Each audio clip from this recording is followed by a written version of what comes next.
خوێندکارانی زانکۆی هەڵەبجەن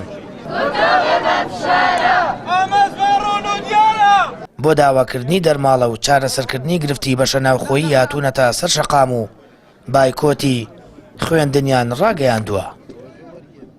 لایەنی پەیوەندیدار ئاگادار دەکەینەوە هەتا سەرۆکایەتی ئەنجومەنی وەزیران و هەردوو وەزارەتی دارایی و وەزارەتی خوێندنی باڵا دەستپێکردنەوەی دەرماڵەی خوێندکاران ڕانەگەێنن ئێمە لە خۆپیشاندان بەردەوام دەبین و بایکۆتی هەوڵەکانی خوێندن دەکەین. ئەوە نەبێت هەر ڕۆژە و بە شێوازی ناوبڕناوبڕ خۆپیشاندان بکرێەوە. هیوادارم کۆتایی بەم مەوزوعە بێنێت چونکە ئەمە شتێک نییە داهێنراو بێ، ئەمە مافێکی ڕەوای خوێندکارەوە.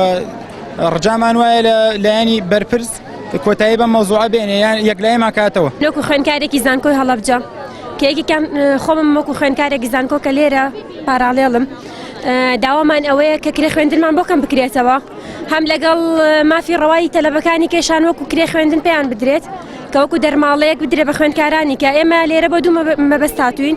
یەکەمیان کرێی خوێندن کەم بکرێتەوە، دووەمیان پێدانی دەرماڵە. من وەکو خوێندکارێکی زانکۆی هەڵەبجە کە لە دەربانی خان و ئێمە تاتێم خۆشایدە ئاڵێ هەزار کە ڕەشایەتمانە خوێنی. ئەوە ئێستا پێشتر تونێلەکە بوو، تونێلەکە لە ساڵی 60 دروست کراوە، ئێستا بە پاسوخاکە ناچاکەکەن ئێستا لە سەرشاخ وە سەرشاخەر عینی شت سەرشاخ لە تونێلەکە ترسناکتر ئاتین لێرەنە لێرەکە کە دەرماڵەمان نادەنێ. ئێمە بەردەوامە بین حکومەت پارەکە چۆن کردی ئەم ساڵی شێکا بۆمان چونکە ئێمە بەردەوامە بین واز نارین.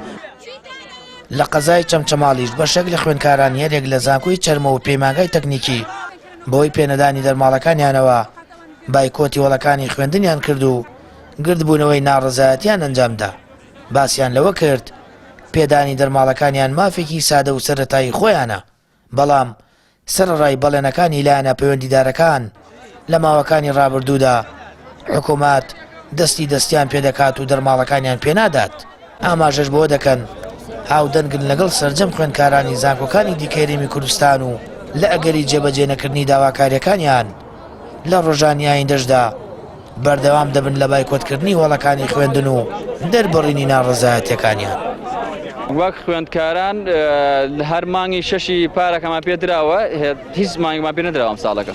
ئێمە هاودەنگی لەگەڵ هەموو زانکۆکانی ترە بۆ کێشەی دەرماڵە، بەڵام وەک کێشەکانی زانکۆی چەرموو ئێمە بەردەوام بین لە خۆپیشاندان بۆ دەرماڵە بۆ کێشەکانی زانکۆی چەرموو هەتاکو 100% چارەسەری کۆتاییمان ئەوێ. ئێمە بە قسە نامانەوێت، ئێمە بە کردارەمانەوێت، ئێمە بە وەرەقە ئەمانەوێت ئیمزای لەسەر کتابی وەرەقە لە وەزارەت و هاتبێت. نامانەوێت مامۆستا گەر لە خۆی هەڵسا بێت دکتۆرێک ئیمزای لەسەر کات و مۆری زانکۆی چەرمووی لێدا.